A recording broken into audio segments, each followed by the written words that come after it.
Hey everyone, thanks for joining in. We'll start in a few more minutes as more people join in.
Hey, those who are joining in, I will start in another couple of minutes at 4:05 exactly as more people join in.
Okay, so let me start off. Let me know if you guys can hear me clearly.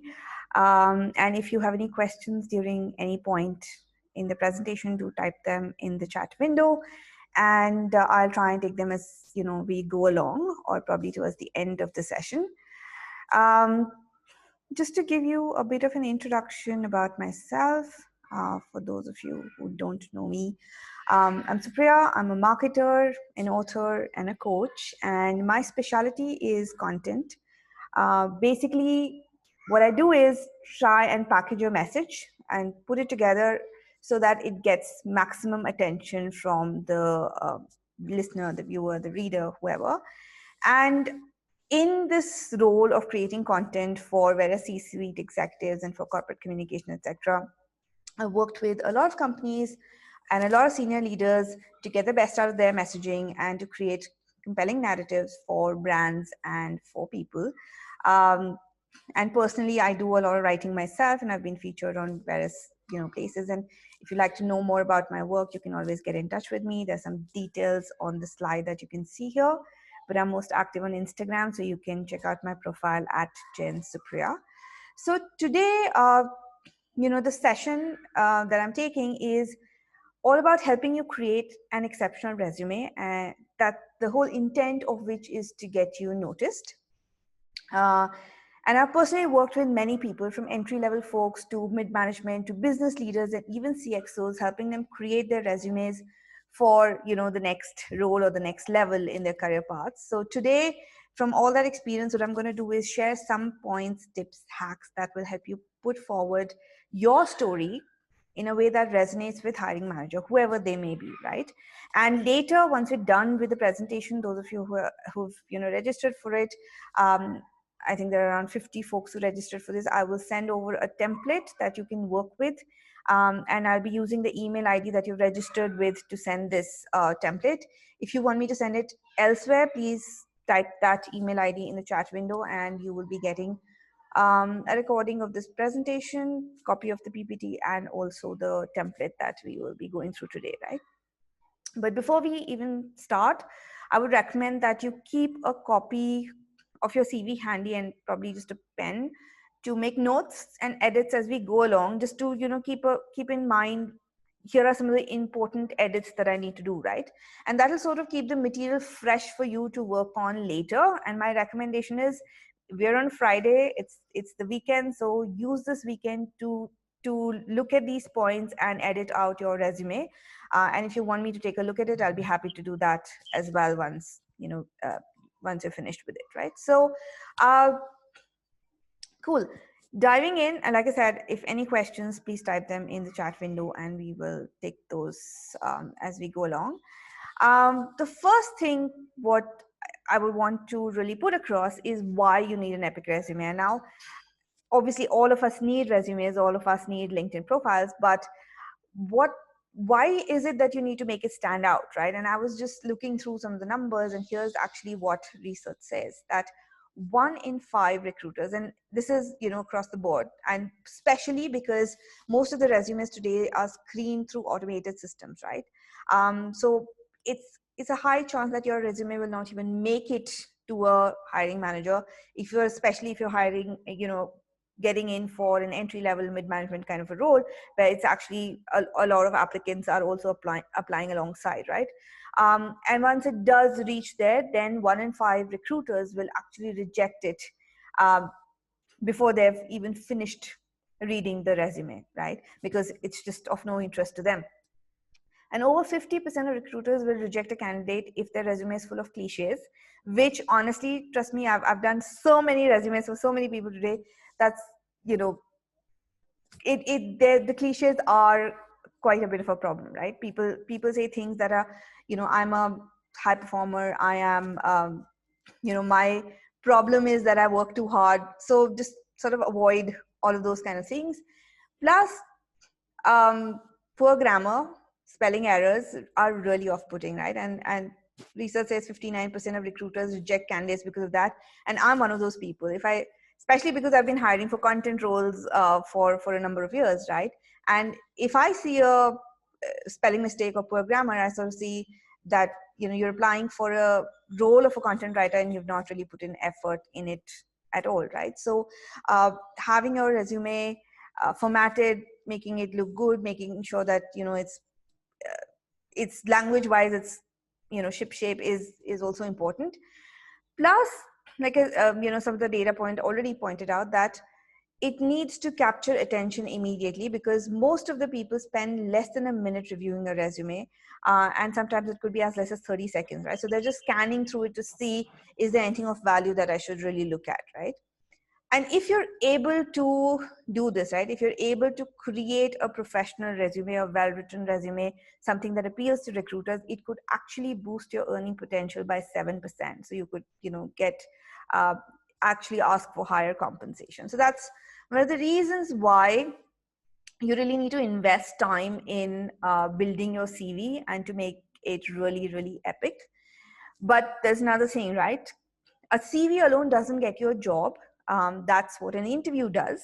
But what a CV does is sort of gets you that foot in the door, and the call for the interview, where you can actually shine and show your capabilities, right? But if you don't have an impressive CV, you don't even get a chance to showcase your capabilities, and you could miss out on the chance for that dream job. So the key thing is to make your CV interesting, impressive, and something that makes the hiring manager go, wow, that looks cool. Let me speak to this person, let me pick up the phone and call this person, right? But at the same time, a resume doesn't mean that you have to build pages and pages with every little thing that you did at work. And trust me, most of the CVs are like that, like a laundry list of things that you've done, even minor little, I used to do performance reporting. Well, everybody does performance reporting, right? So don't do that, because that's like the fastest way to put off a hiring manager, right? So the ideal length is around 2 pages, but if you really have a lot of work that you've done to showcase lots of achievements, even 3 is a good number, as long as everything that you really, really want to tell the hiring manager is on the first page, right? And like I said, I've been hiring for many roles for many years, and a CV that fails to capture my interest in a quick scan has very little chance of getting an interview call. And like, don't get me wrong, the person who's applied might have great qualifications, they might have been exceptional at what they do, but they fail to capture my attention, right? And most hiring managers face the same issue, that they don't have the time. If especially for entry and mid-management levels, they get hundreds of CVs for the same role, right? And it's impossible for them to spend a lot of time on one CV. So you have to make it easier for them, right? And sending a CV that's more than 2 pages is really not going to help you. And like I said, with the automated system, it's really important that you get all those keywords right up front, because otherwise they won't even pick up your CV, right? And so it's very important to get all that hygiene factors going. And we will be working through all of that in the coming slides. So we'll take each and every aspects, each and every building block of a CV, and we'll work through it. Plus then I'll show you a template that you can use to really build it, right? Especially again, if you're applying for a senior leadership role, right? Then even more than getting through an automated system or getting through a hiring manager, it's more important that you make a good first impression, because your CV is probably getting looked at by a CXO, right? So you have to make it even more compelling, right? They won't have the time to sit and read through everything. They will not go through those 5-6 pages that you've elaborated every little thing that you've done. It's like Google search results, right? You have to show what you're worth in the first few results, and you get 1 page to showcase that, showcase what you bring to the table and why they should hire you, right? So forget everything that you know about traditional way of writing resumes, and try out my approach of telling a story that makes the hiring manager pick up that phone and call you, right? So some people ask me why I do this, right? Why I create CVs for people when I'm actually a marketing consultant and a storyteller.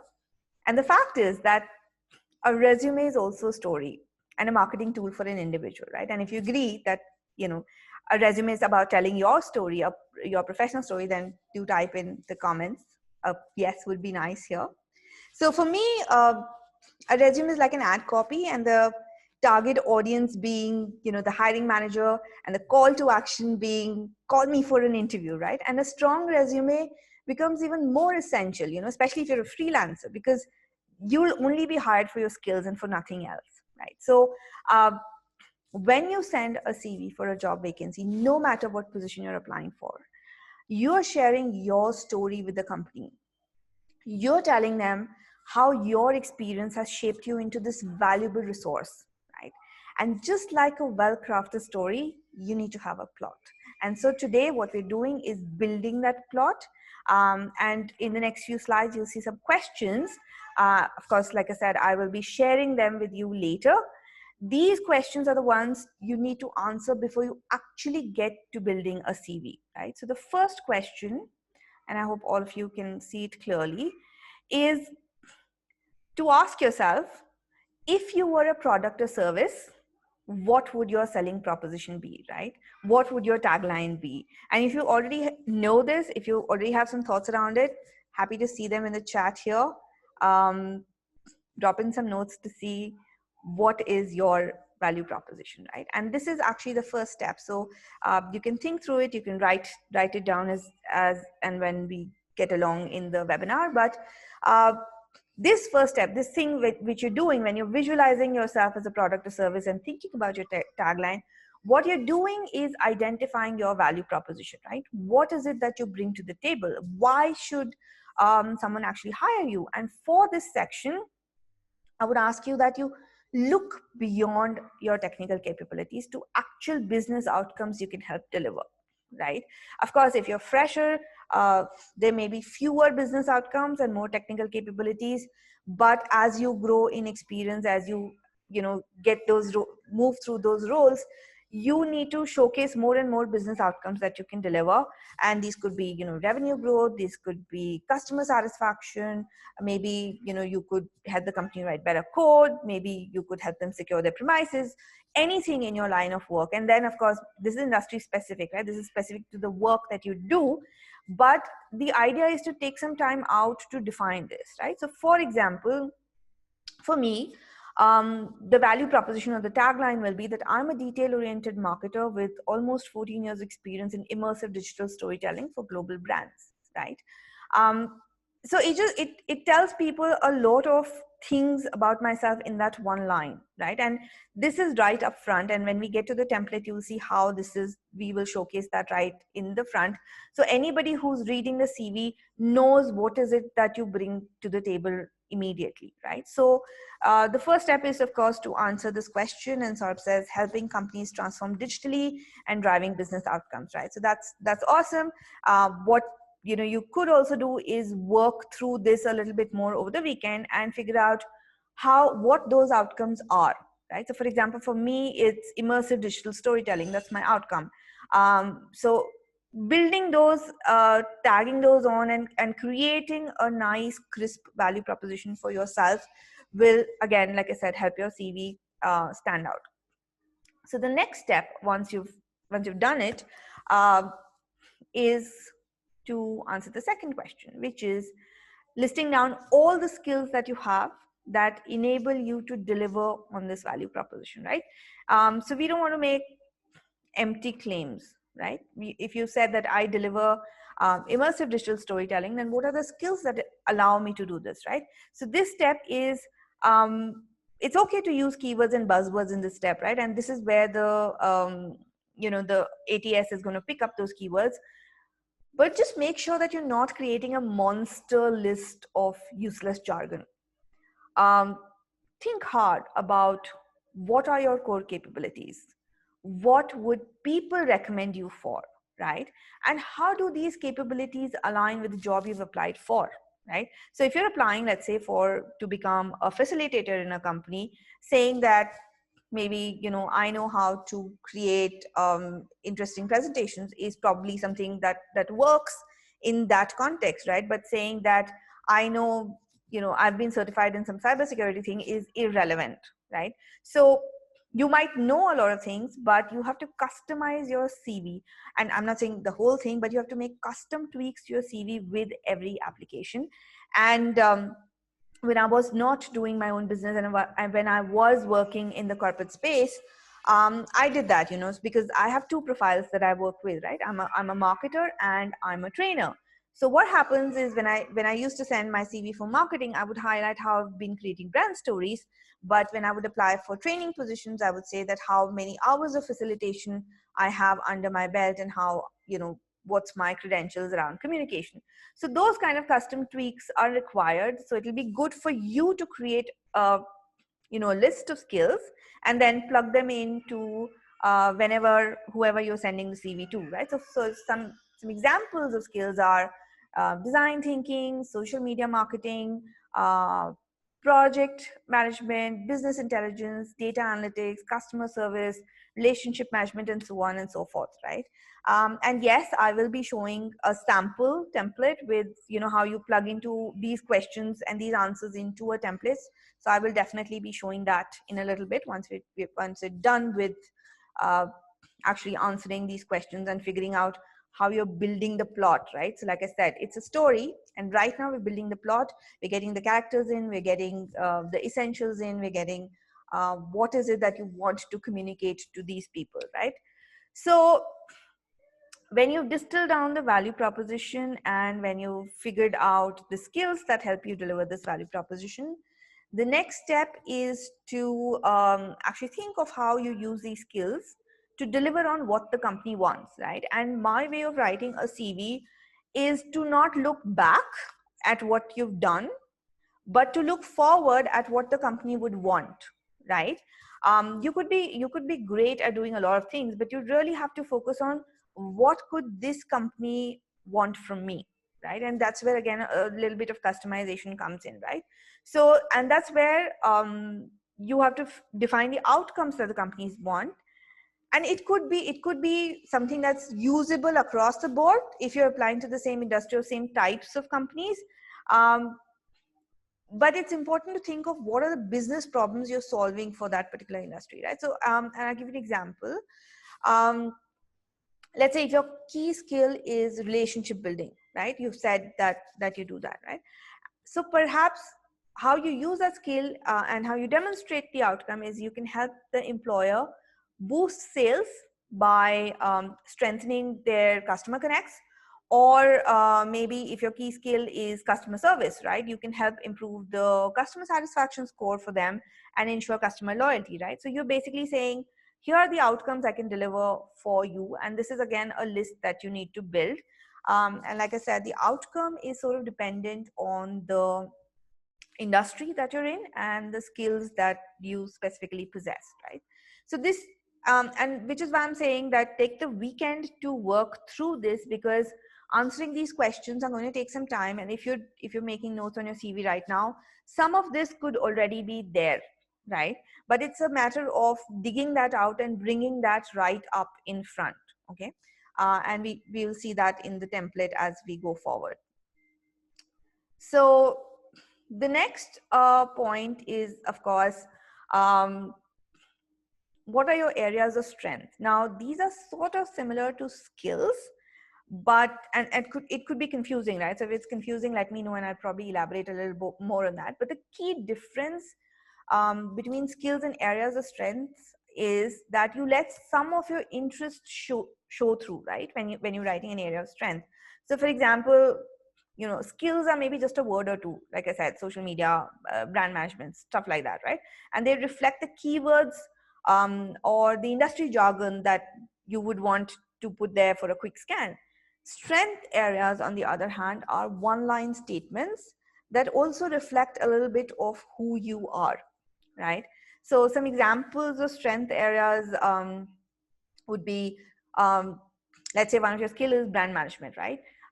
Your strength area is creating and managing brand perceptions, right? So that's slightly different.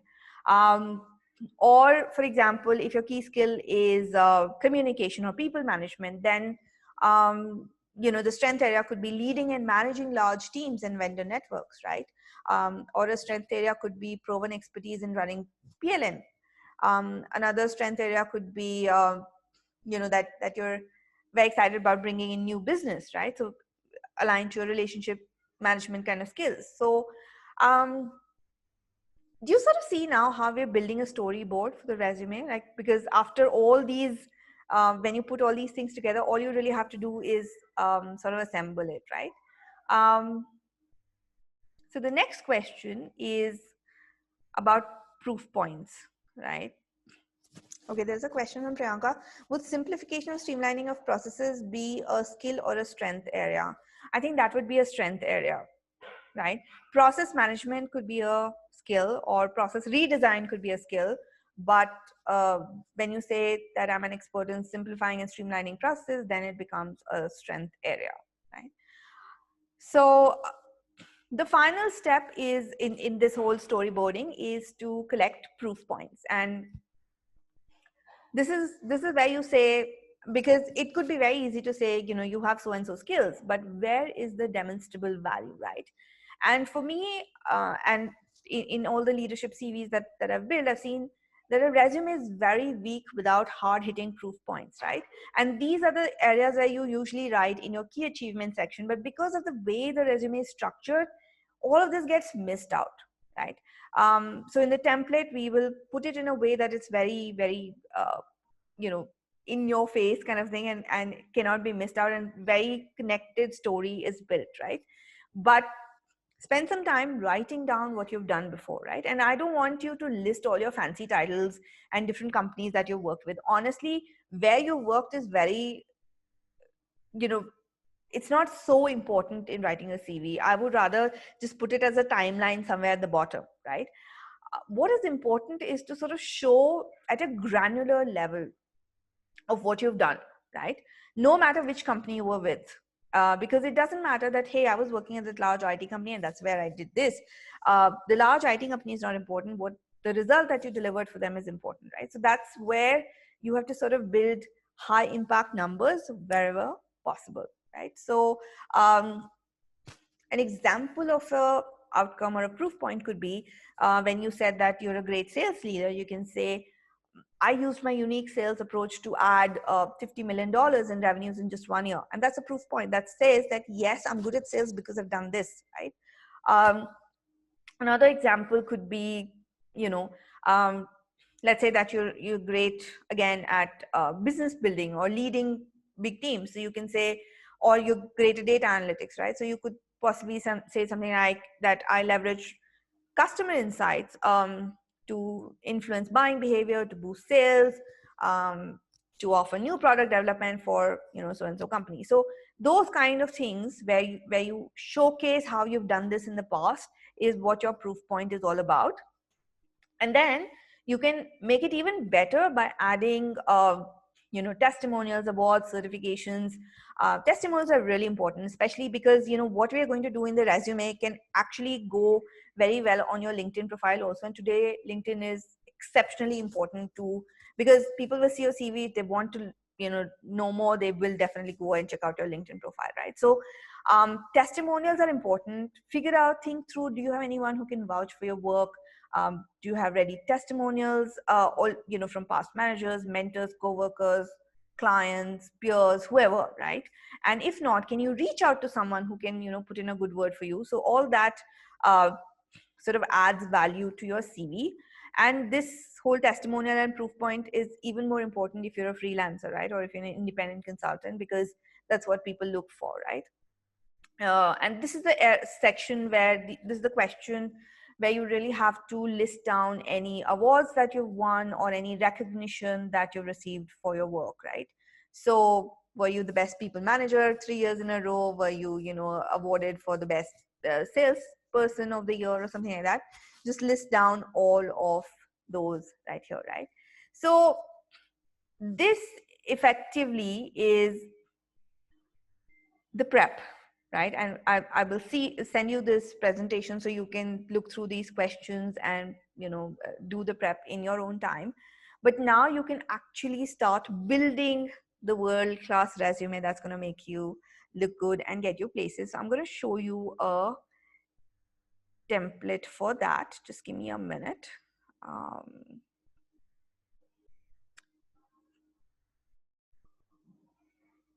Oops, just a second.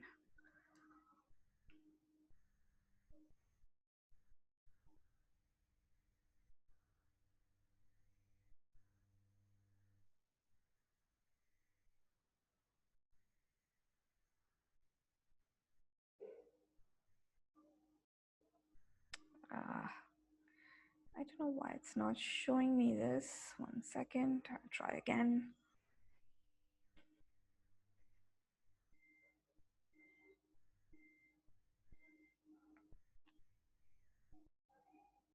Okay, I hope you can see this now. Just give me a yes if it's visible and readable.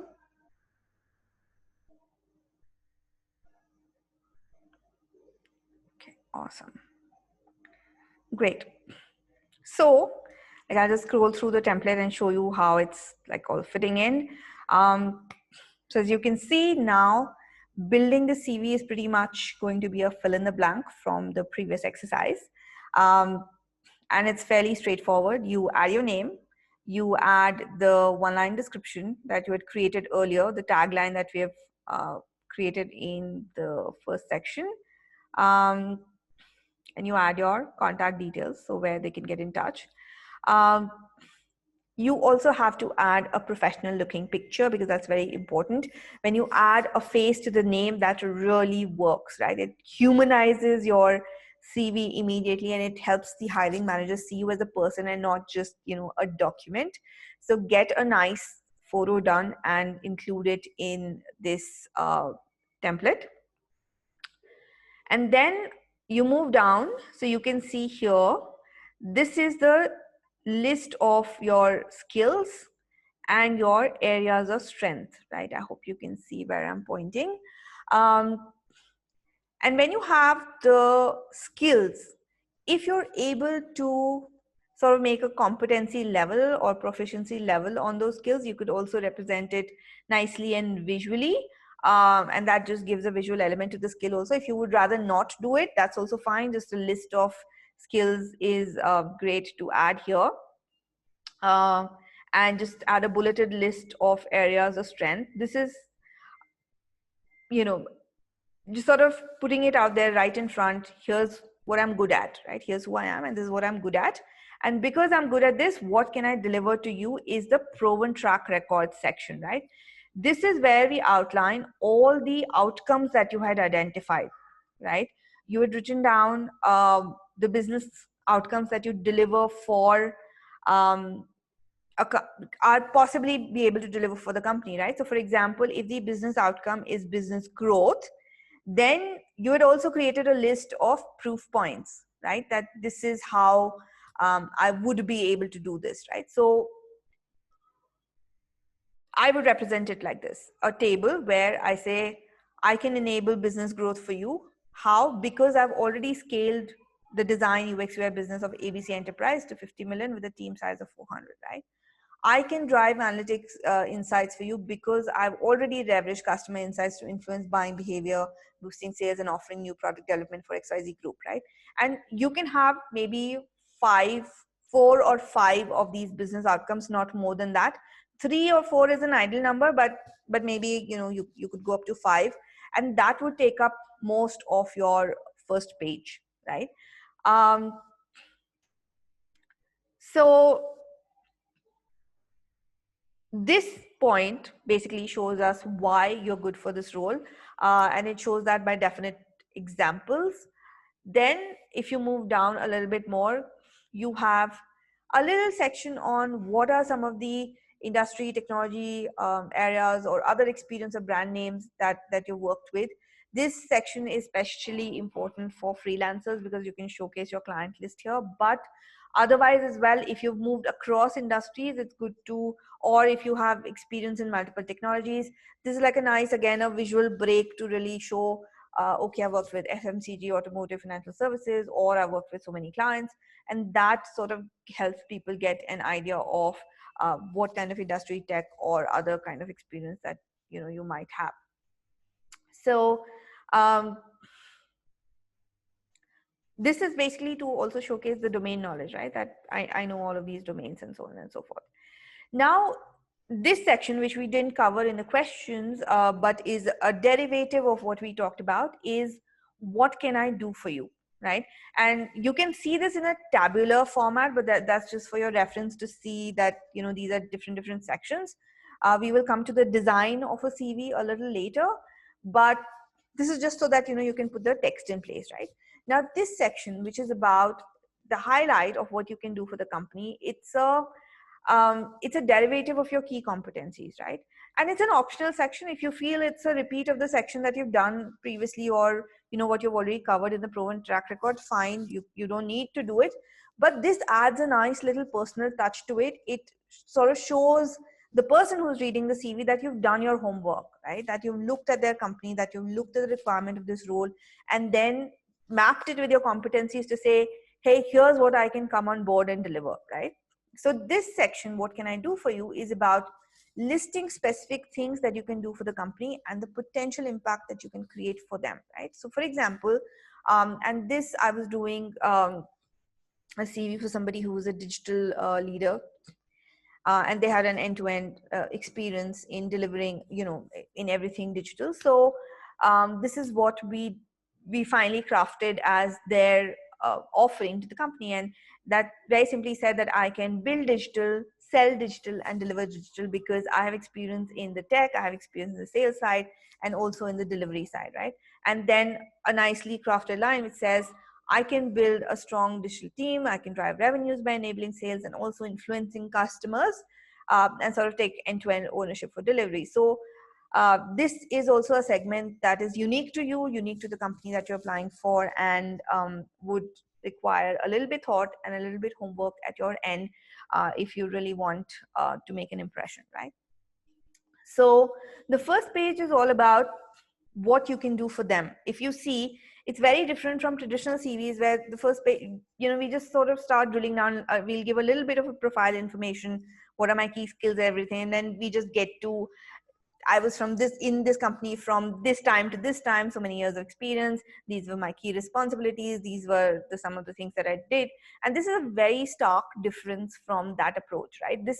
This first page is all about the person who's reading the CV, that if you hire me, this is what I bring to the table, and this is how I can help you, right? When we move to the next page, and of course it could sort of spill over a little bit, but I would try and keep the first page very, very outside focused. The next page is the spotlight, right? And it deals with now your achievement. This is where you sort of add recognition that you've received for your work, instances where you've shown, and any additional experience, any additional learning that that makes you best suited for the role. So this could be, like I said, your best people manager award. This could be, you were a speaker somewhere. This could be some of the certifications that you've had, or any other feature in probably a media snippet or a PR or a magazine or any article that you've written. So this becomes then your showcase, your spotlight, what you want to highlight. And then we move to your actual work experience, right? So this is moved considerably down in the priority list. And this is your positions of responsibility, right?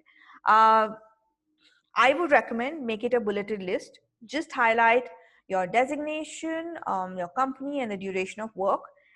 Ditch the whole idea, the old idea of talking about roles, responsibilities in each company, because more than what you did, recruiters want to know what you're capable of, right? And that's the story that we've already told them in the first section, right? So this would be sort of redundant, where you just sort of say, chronological order, of course, and say creative director of ABC company from March so and so till date. UX practice leader at so and so company from this time to this time, and just list that down. Again, this could be a nice visual element if you make it like a timeline, and just give your CV a little bit break from all the text that we've been doing. Finally, you add some testimonials for your work, maybe one or two, not more than 2 lines each. That should be good enough. That just sort of shows people that yes, you've done, other people appreciate your work. And finally, we add your education details, your hobbies, and personal details, because that's the bare minimum requirement that we need to add, right? So that sort of nicely wraps it up. And especially if you add personal details, your hobbies, that also gives, like I said, it humanizes your CV. It gives the hiring manager an opportunity to create small talk. And more than tech talk, sometimes small talk gets you hired. And I know of this friend who actually got hired for a marketing role, not because how well he did marketing, but because he got talking to his interviews about how well he could cook. And it defies all logic, but sometimes that's how human interactions work, right? So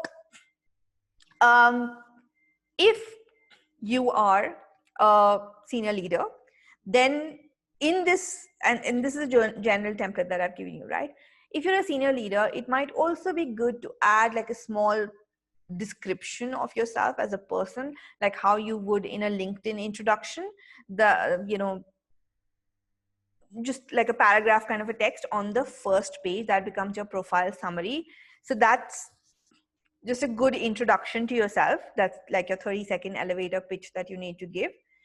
If you are a freelancer, then it makes more sense to sort of include some samples of your previous work, if possible, in the CV. These could be screenshots, these could be links that people can access your work at, or if you're willing, like as a freelancer, you can add a note which says you're open to doing like a sample project before you sign up for paid work, and so on and so forth, right? So just like that, we've sort of got a ready to use CV, but before you send it out, you're going to make it look good, right? And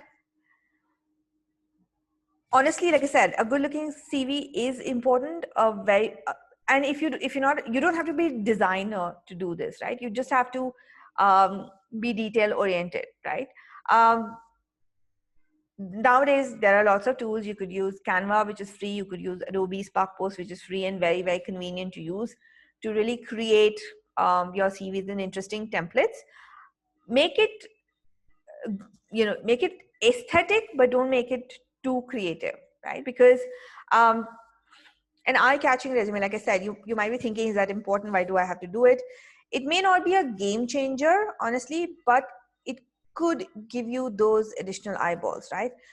Because when a recruiter is scrolling through a sea of resumes, they come across a CV that looks visually appealing, that looks different from everything else that they've seen, and they will spend an extra minute or so to just scan through it, right? And they may even look at it twice, and that might just be the added incentive that they need to call you for the interview, right? So spending some time in actually making it look good is worth it. So the first thing is, of course, okay, yeah, to repeat the tool names: Canva, Canva. I'll just also type it in the chat window. One of the tools is Canva. It's a very interesting design tool, very easy to use. And the other is Adobe Spark Post. Again, easy to use, completely free, and some interesting resume templates available. And one of the things which, because I'm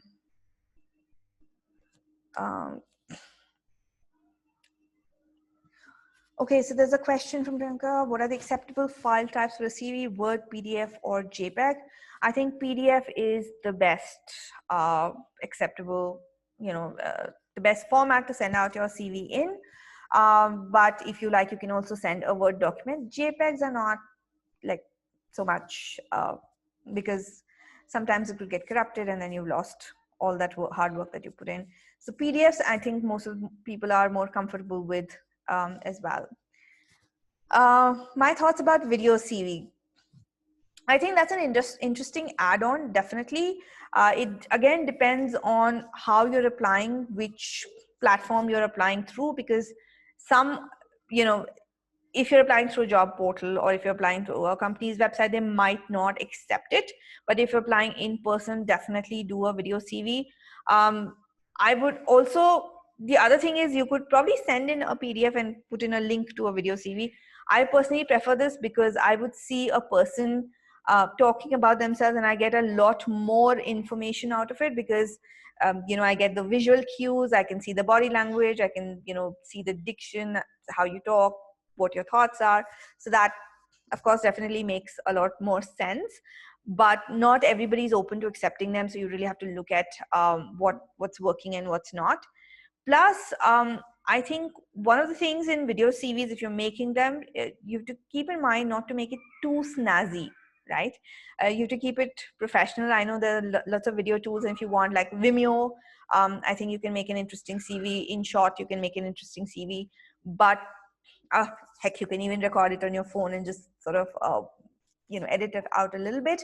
So, but make it, keep it professional, keep it sophisticated. Don't make it too jazzy, unless of course you're applying for a creative role and you want to showcase those uh, techniques, because other roles are not so much for creative, but for whatever else that you're applying for, right? So make sure that in the jazz, you don't lose out on the actual thing that you're applying for, right?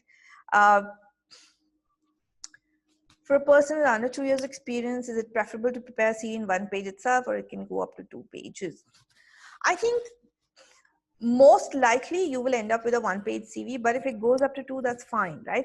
As long as what you're doing is, what you're putting on the CV is not redundant, as long as what you're putting on the CV is is all verified, interesting information that the recruiter will be interested in. Don't fill words in a CV just for the sake of making it longer, because ultimately hiring managers aren't fools, right? They can look at it and say, okay, this is the same thing that you've done. So even if it's a one-page CV, then as long as the material is powerful, you're good to go, right? You can probably do it like a PPT slide and make it into a PDF, and then probably add more visual elements to it. Again, simple, sophisticated, but make it look interesting, because you have lesser content to put in, right? Because you have less number of years of experience. So that's all fine. But with this template that I just shared with you guys, years of experience, it's the best part about this template is that it's agnostic to years of experience or um, career breaks, right? Because it's not highlighting where you worked and for how long. It's highlighting what you can do, right? Um, Saurabh's asking if I'll share the editable version of it. Sure, I can share an editable version, but like I said, this is not the template you'll ultimately end up with. This is just, pieces that you have to put together. So sure, I don't mind sharing an editable version, but the idea is um, to build on those questions first, to do that homework first, and then figure out how structuring it is working out for you, right? So yeah, one of the last things that I wanted to sort of talk about is the hygiene factors, right? And in the chat window, I typed another tool. It's called Grammarly, and you can actually add a Grammarly plugin in your Microsoft Word itself, right? What Grammarly does is takes care of these hygiene factors for you. Again, it's a free tool. Of course, it has premium versions also available, but the free version is pretty good to at least catch out those glaring mistakes that might be there. So it fixes your grammar, it fixes your spelling, it fixes, if you have any tense issues, and it'll show you that there are some problems that need to be addressed, right? So make use of the tools that are available. The other thing, which interestingly happens in a lot of CVs, and I don't know why, is people use multiple fonts, right? Um, and people still use Comic Sans. It's insane, but the idea is to use one single professional font, and just vary the length, the size of the font, right? And maybe an additional font for the headline, but stick to the same for all headings then, right? Make sure that the font size is legible. Don't use more than 2 font colors in a CV, maybe blue, gray, black, something like that. Let your name stand out in large bold letters. Let headings of different sections be bold too. Maybe the different color can be used for headings. Use some italics for emphasis, but that's about it when you're playing with fonts, right? Don't go overboard with fonts. And when you're designing a CV, right? And why I'm harping on the design so much is because it makes a lot of difference in terms of what you want to highlight, right? If you have one stayed CV, one kind of format throughout the CV, the recruiter will just, sort of scan through and read whatever they feel like. If you design it, you can highlight areas that you want recruiters to focus on, right? You want them to pay more attention to your skills, put it like in a nice box, right? Or maybe put an underline, a line under it, maybe put a little bit of a shade there. You don't want your work experience to be highlighted so much because maybe you took a career break. Then just above that, make something that stands out, right? Maybe a testimonial that again you've put in a highlighted box or something like that. So if you think your skills are great but your experience isn't highlighting these skills with visuals and all, sort of takes the limelight and takes attention away from areas that you really don't want them to focus on, right? So think of the elements that you can really enhance visually. I have also got a comment on, can you please share tips on how to manage if there's a lot of content to share? Getting 2 pages is tough. Yeah, so that is the difficult bit, and that's where editing is really required. You have to decide what is important, and like I said in the beginning, sometimes it will extend, right? Sometimes it will go to 3 pages because if you have 25 years experience, you might have done a lot of interesting stuff, right? And you want to highlight all of that, but try and use smaller words, try and use smaller statements. Of course you need to write smaller statements, don't go into details explaining stuff, but just give a highlight, because the idea is also not to put everything out on the CV, but also have something that you will talk about when you meet the recruiter. So if you see in this template, I've also kept things very short and to the point, right? Even if I'm saying outcome and explaining the outcome, it's not more than 2 or 3 lines, right? So that's where you need to spend a lot of time editing it out. And like I said, if you want me to take a look at it once you've worked on it, very happy to give you more feedback. After seeing the CV, you can always email me and get the inputs. Can I show an example of what a good design would look like? Sorry, but most of the CVs I've done, especially because they're for senior leaders, are not something that I can share. Maybe what I'll show you is what I send out. Just hold on. But that's not, for me, the requirement is very different. I don't apply for jobs. So that's, but I'll show you what I would usually send out. And that's like a small PDF that goes out. 1 second.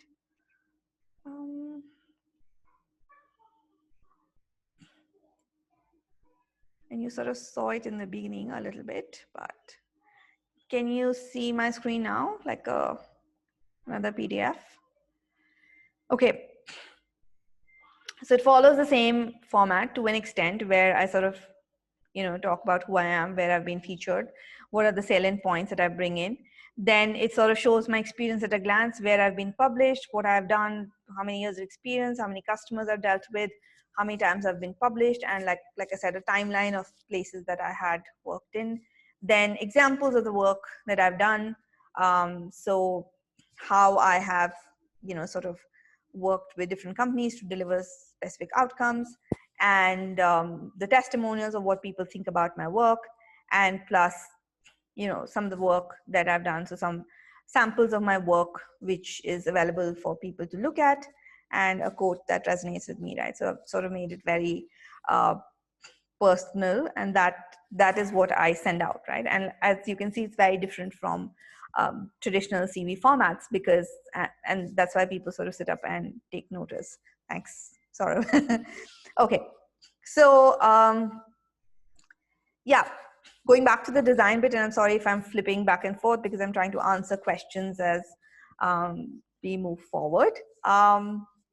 Yeah, so I was on the design bit where I was sort of talking about when you created your CV, how do you make it look more impressive is by adding subtle design elements and avoiding sort of going overboard with fonts, colors, embellishments, because that could totally backfire on you, right? So practice restraint, and both for the content and for design, take the less is more approach. And once you have your CV in place, right, your job is not yet done. It's sort of time to write that epic cover letter, right? But that's a topic for another day. We're not going to be talking about that right now. Let me just go back to the deck that we were looking at. Yeah.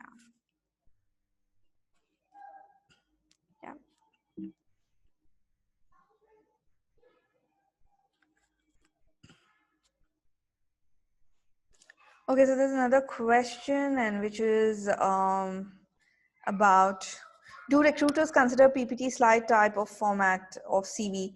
So here's the thing, you know, I didn't, what I'm sending is not a PPT slide. What I'm sending is a PDF document, right?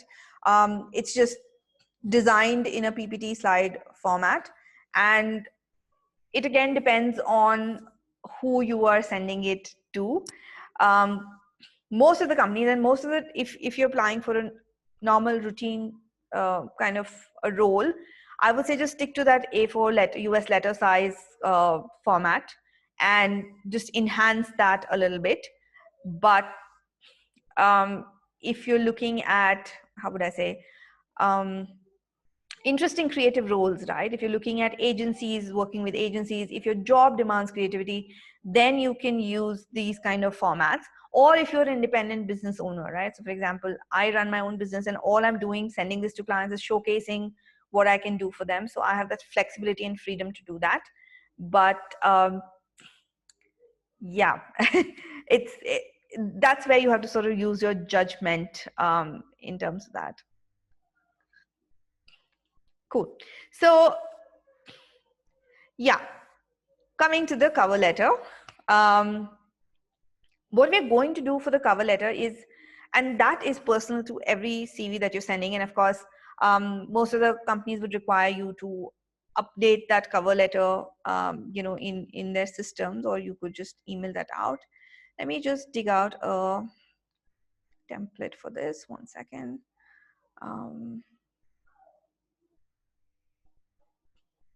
Just hold on. And honestly, what we've done today, you can actually use this to update your LinkedIn profile also, because most of the stuff is what is going on there. But I'm going to be doing a workshop on LinkedIn profile as well in January. So if you want, you can sign up for that, right? I'm just going to show you a sample cover letter. 1 second. Yeah, if you can see this, it's just a 1-page letter. And this is a letter that I've just written as a sample for you guys to refer to. And in the very beginning, it just talks about why am I writing, right? Because they need to know what's the objective of this letter, right? So if you can, wherever, address them by name, give a greeting, because those just show that you're a nice, polite person. Introduce yourself and tell them why you're writing, right? And then you have to write about how did you get to know about this job opportunity, right? Is it because you saw a post on LinkedIn, right? Like how I put it here, or you saw it somewhere, or you got referred, or this is also the area where you can see that, say that who's referred you, right? That I was referred by so-and-so for this profile, and I found out that you're looking for whatever, and then highlight what this position is for. Then say that you're attaching the profile, because you have to clearly specify that your CV is attached and this is just like an introduction. And the most important part, in a nutshell, below is my expertise, because you want them to quickly take a look at what you can do before they even get into your CV, right? So spend some time building this out, right? This is, again, like I said, this is your intro to LinkedIn as well. Once you've got this paragraph down pat, you can just copy paste it on your LinkedIn introduction also, right? This is your 30-second elevator pitch. Who are you? Why are you important? Why are you valuable? What you've done? Why are you suitable for this role, right? So for example, if I say you're looking for writers and I have experience in communication, especially in this domain, I'm very familiar with the topics that you've listed. So, you know, how are you more suited for the role? I've written extensively for CXO audience. So this is sort of adding the proof point, and then saying, you know, I also have credentials and credibility because I've been published here and there. You can write about, I've spoken here, I've got these kind of certifications and whatever else that, you know, the proof points that you've collected, which make most sense for the cover letter. And then a line about, which is what we looked at in the CV, right? What do I bring to the table that I'm sure with my skill with words and experience in the domain, I could help you create engaging content. and that would help you capture customer interest and drive business. So here in these 2 lines, I'm saying, what is my skill? How can I help you? And what are the outcomes that I'm going to deliver for you, right? So, and then just a last line, which is a call to action that, call me, this is my phone number, this is my email ID, and I look forward to hearing from you. So this is like a nice cover letter. Don't miss out on your contact details, because then, they might not know how to get in touch with you, and they might not be, even opening the CV, right? So take a look at this. I'll also send you the sample cover letter. You can create it to go along with your CV. And now going back to the presentation, 1 second. Yeah. Okay, somebody's asking me if I help with creating CVs. Yes, I do. Not very often, but yeah, I do that sometimes. But mostly, like I said, though I've done a lot of CVs from entry level to mid level to senior level leaders, I do that mostly for senior leaders now, given that everything else that I keep doing. But again, if you've attended this webinar, if you want me to take a look at your CV and give you feedback, very happy to do that as well, right? Okay, so that's pretty much it from my end today. We sort of covered most of what I wanted to talk to you about, which was think of your CV in a whole different light. Think of it like a brand story and how you're telling it to the customer who has to buy you as a product or a service. Look at interesting formats, how you can present your story in a way that the sections you want get highlighted. Make sure that's clean, make sure it's outcome oriented, make sure it's telling the person what's in it for them, why should they hire you, and not like a laundry list of all your achievements and everything, all small little things that you've done in the course of your career. Keep it short, keep it to 2 or 3 pages, not more than that. Nobody has the patience to read beyond that. Make sure hygiene details are taken care of, your contact details are there, your LinkedIn profile is there. Update your LinkedIn profile. And like I said, all of that you've done today, you can use to update your LinkedIn profile. But I will be doing another session, like I said, in January, which talks about how to create an all-star LinkedIn profile. And hopefully I will see you guys there. And yeah, to finish off, just an update. I'm actually doing a session on manifestation next Friday, which is 11th of December. And that's a fairly different topic, but it's about law of attraction, how you can turn your desires into reality. And I'm going to be talking about some of the techniques that have really worked for me. You can sign up for the session using the link that I'm just sending out to the chat if you want. But that's going to be a very interesting webinar, and that's going to be something, a lot of creative stuff that we're doing. So if you have questions, very happy to take some more of them. And otherwise, that was it from my end. I'll just wait for some questions.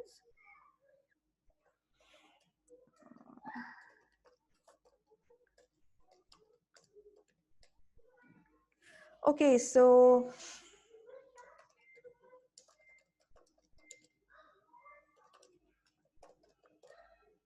I'm also going to be dropping my email ID in case you want to send me your CV for me to take a look at. 1 second, I'm just typing that out.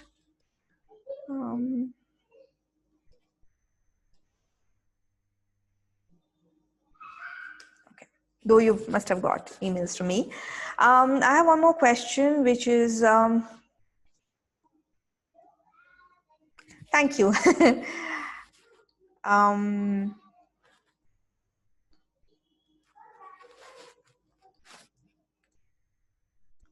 Okay. Okay, great, guys. If there are no questions, thank you so much for joining in, and I will hopefully see you again very soon. You will be getting, like I said, the recording and the templates in your email IDs. So look forward to that. Thank you all.